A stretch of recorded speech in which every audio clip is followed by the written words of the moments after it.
Hello दोस्तों, Paramhans academy में आपका स्वागत है। और आज हम बात करेंगे शिक्षा मूल विज्ञान के अंतर्गत अधिगम टॉपिक, जो पिछली क्लास में हमने चर्चा की थी। आज इसी की बात होगी।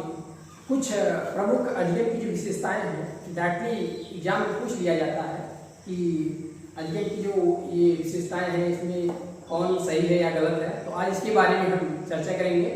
तो सबसे पहले यहाँ पर हम देखेंगे शिक्षा मूल विज्ञान के अंतर्गत अधिगम की विशेषताएं के बारे में हम चर्चा करेंगे। इसमें विशेषताएं, इसमें पहला पॉइंट देखो, इस पर चर्चा की गई है कि अधिगम क्या है, प्रक्रिया है।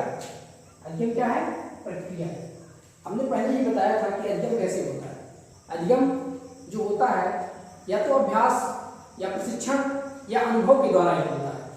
तो अगर ये तीनों में से कोई भी अगर क्रिया हो रही है तो क्या होगा, अधिगम होगा। इसीलिए कहा जा रहा है कि अधिगम में क्या है, प्रक्रिया है। ये जो प्रक्रिया है किसके द्वारा है, अभ्यास, प्रशिक्षण, अभ्यास, प्रशिक्षण और अनुभव, ये तीनों चीजें इसमें सम्मिलित हैं। ठीक है, इसमें पहला पॉइंट बताया गया है कि अधिगम में क्या है, प्रक्रिया है। और फिर दूसरा पॉइंट इसमें बताया गया है कि अधिगम क्या है, सदैव उद्देश्यपूर्ण होता है। क्या होता है, उद्देश्यपूर्ण। अगर आप अधिगम कब करेंगे, जब आपका कोई उद्देश्य होगा। आपको मान लीजिए अगर गवर्नमेंट जॉब लेनी है तो आपका क्या है, उद्देश्य है। अगर आपका ये उद्देश्य है कि हमको गवर्नमेंट जॉब लेनी है तो आप क्या करेंगे, उसके लिए आपको क्या करनी पड़ेगी, क्रिया करनी पड़ेगी। इसीलिए कहा गया है कि अधिगम क्या होता है, सदैव उद्देश्यपूर्ण होता है। आपका अगर उद्देश्य रहेगा तभी आप अधिगम करेंगे, तभी आप सीखने की कोशिश करेंगे, अन्यथा आप अधिगम नहीं करेंगे। फिर अगला पॉइंट इसमें बताया गया है, अधिगम जो होता है वो क्या होता है, जीवन पर्यंत। जीवन पर्यंत, इसमें एक बात कही गई है, बहुत अच्छी बात कही गई है। अधिगम जो होता है कैसे होता है, जीवन पर्यंत होता है। एक बात और होती है, वो अधिगम जो होता है तो कैसे चलता है, वोम टू टॉम चलता है। मतलब अगर मनुष्य गर्भावस्था से अपने टॉम मतलब मृत्यु तक, गर्भावस्था के दौरान सीखता है और अपनी मृत्यु तक सीखता ही रहता है। मनुष्य अगर मर जाता है उसके बाद सीखना बंद करता है, उसके पहले लगातार सीखता रहता है। इसीलिए कहा गया है कि अधिगम जो होता है वो जीवन पर्यंत चलता रहता है, निरंतर। ठीक है, और फिर अगला पॉइंट इसमें कहा गया है कि अधिगम जो होता है एक क्रियात्मक प्रक्रिया है। क्या है, क्रियात्मक प्रक्रिया। अधिगम कब होगा, जब आप क्या करेंगे, क्रिया करेंगे। किसी भी विषय वस्तु के समीप आप क्या करते हैं, क्रिया करते हैं, तभी आपको क्या होता है, अधिगम होता है।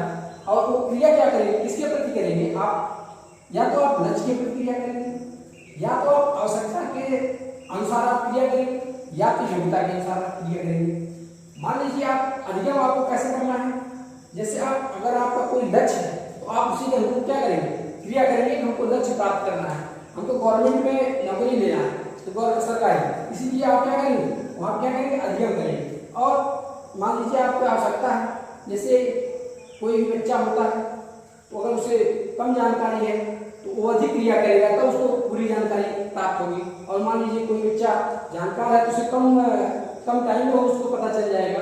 और वहाँ पर योग्यता की बात की जाती है कि लड़का किस कैटेगरी का है। मान लीजिए कोई लड़का जीनियस है तो वो 2 घंटे में किसी भी विषय वस्तु को जान ले रहा है, और जो उससे लोअर कैटेगरी का लड़का है वो किसी भी विषय वस्तु को पढ़ने में 4 घंटा 5 घंटा का समय ले रहा है, तो उसे योग्यता के अनुसार यही क्रिया होती है। ठीक है, फिर अगला पॉइंट है, अधिगम जो होता है वो या तो सकारात्मक होगा या तो नकारात्मक। अधिगम जो होता है वो या तो सकारात्मक होता है या तो नकारात्मक। मान लीजिए आप प्रार्थना कर रहे हैं, प्रार्थना करने पे आपको क्या होता है, सकारात्मक चीजें मिलती है। आप प्रार्थना करेंगे तो आपको मन में शांति मिलती है। लेकिन वही अगर आप समाज से ईर्ष्या, द्वेष, झगड़ा आदि इत्यादि चीज को सीखते हैं तो क्या है, अधिगम तो आपका हो रहा है, लेकिन क्या हो रहा है इसमें, वो नकारात्मक अधिगम हो रहा है। ठीक है दोस्तों, इसीलिए इसमें कहा गया है कि जो अधिगम होता है वो सकारात्मक और नकारात्मक दोनों प्रकार का होता है। ठीक है दोस्तों, आगे बढ़ते हैं।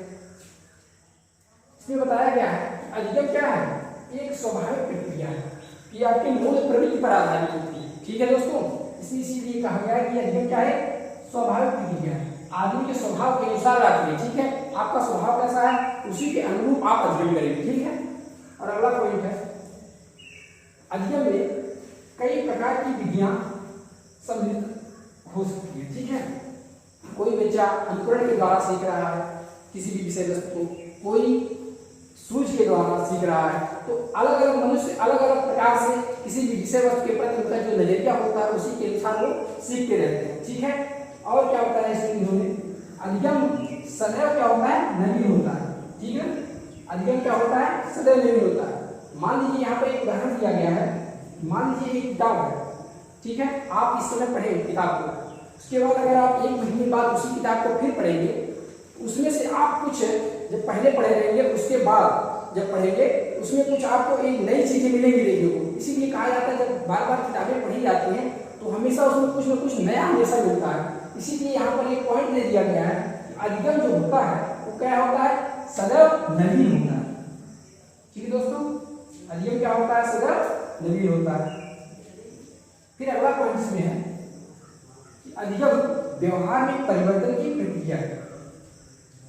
अधिगम से ही मनुष्य के अंदर जो है, जो व्यवहार है उनके, उसके क्या होता है, परिवर्तन होता है। वो समाज को देखते हुए एक दूसरे के प्रति क्या करते हैं, व्यवहार करते हैं। इसीलिए कहा गया है कि अधिगम जो है व्यवहार में परिवर्तन है। अगर मनुष्य के अंदर व्यवहार में जो परिवर्तन आ रहा है तभी वो क्या कहलाएगा, और अधिगम कहलाएगा। और अगर जो व्यवहार में परिवर्तन आता है, अगर वो 3 चीजों के माध्यम से आता है तभी वो अधिगम कहलाएगा। वो क्या क्या है आइए देख लेते हैं। अगर व्यवहार में परिवर्तन आता है तो किसके माध्यम से आएगा, या तो आपके अभ्यास के माध्यम से व्यवहार में परिवर्तन आएगा, या तो अनुभव के माध्यम से आपको व्यवहार में परिवर्तन आएगा, या तीसरी चीज जो है या प्रशिक्षण के द्वारा या तो व्यवहार में परिवर्तन आएगा। ये 3 चीजें हैं। अगर व्यवहार में परिवर्तन आएगा इन्हीं 3 चीजों के माध्यम से आएगा, या तो अभ्यास, या तो अनुभव, या तो प्रशिक्षण। 3 चीजों के माध्यम से अगर व्यवहार में परिवर्तन आता है तो वही क्या कहलाएगा दोस्तों, अधिगम कहलाएगा। ठीक है, तो अगला पॉइंट है कि अधिगम में अध्यापक, मित्र मंडली एवं परिवार, ये तीनों चीजें बहुत ही आवश्यक होती हैं। अगर आप कोई सत्संग पाते हैं तो आप अगर पूछा जाता है कि आपके पीछे किसका हाथ रहा, तो अधिकतर जो बच्चे हैं वो बताते हैं कि हमारे गुरु जी का बहुत ही हमारे ऊपर आभार है, क्योंकि उन्हीं से हम बहुत सारी चीजें सीखने को मिली। या तो अपने मित्र के बारे में बताएंगे, या तो अपने परिवार के बारे में बताते हैं। तो अधिगम जो होता है ये 3 चीजों को प्रभावित करता है। ठीक है, या तो अध्यापक, या तो मित्र, या तो परिवार। ठीक है, और अगला पॉइंट है अधिगम से ही सर्वांगीण विकास होता है। अधिगम से क्या होता है, सर्वांगीण विकास। अगर आप अधिगम नहीं कर रहे हैं तो आपका सर्वांगीण विकास हो ही नहीं सकता। ये बहुत ही सत्य बात बोली गई है। इसीलिए मनुष्य को हमेशा कभी भी स्थिर नहीं होना चाहिए, हमेशा कुछ न कुछ क्रिया करनी चाहिए। इसीलिए इसमें कहा गया है कि अधिगम अगर कोई व्यक्ति नहीं कर रहा है तो उसका सर्वांगीण विकास नहीं हो सकता।